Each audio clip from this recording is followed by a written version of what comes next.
Football खेलते, दौड़ लगाते बच्चे और हंसी मजाक करते ये अफराद किसी न किसी जिस्मानी माजूरी में मुब्तला हैं, जिनको डिस्ट्रिक्ट हेडक्वार्टर अस्पताल में मौजूद फजल इलाही बहाली मसनूई अज़ा सेंटर से मुफ्त अज़ा फराम किए गए हैं। इनको फिर हम इंटरनेशनल लिम की जो टेक्नोलॉजी है वो देते हैं। अब तक हम बहुत तादाद में लोगों को इनको लिम लगा के चलने के काबिल बना चुके हैं। माजूरों के आलमी दिन की मुनासबत से रखी गई इस नुमाइश में इकट्ठे होने वाले इन बच्चों की हौसला अफजाई के लिए जिले इंतजामिया और डिस्ट्रिक्ट पुलिस ऑफिसर ने शिरकत करते हुए केक काटा। गवर्नमेंट ऑफ पंजाब भी अपने तौर पे जो स्पेशल पर्सनस हैं हमारे माशरे का हिस्सा हैं, उनके लिए मुख्तलिफ इक़दाम कर रही है।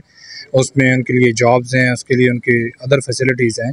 असिस्टेंट कमिश्नर शमसुल हसन कहते हैं कि माजूर अफराद के लिए ये सेंटर किसी भी नेमत से कम नहीं। पंजाब हुकूमत माजूर अफराद को नॉर्मल ज़िंदगी गुजारने के लिए माजूरी कार्ड के ज़रिए न सिर्फ उनकी माली मुआवनत कर रही है बल्कि महकमों में उनके लिए नौकरियों का कोटा भी मखसूस कर रखा है। अमीर उमर चमन, ARY न्यूज़, चनियोट।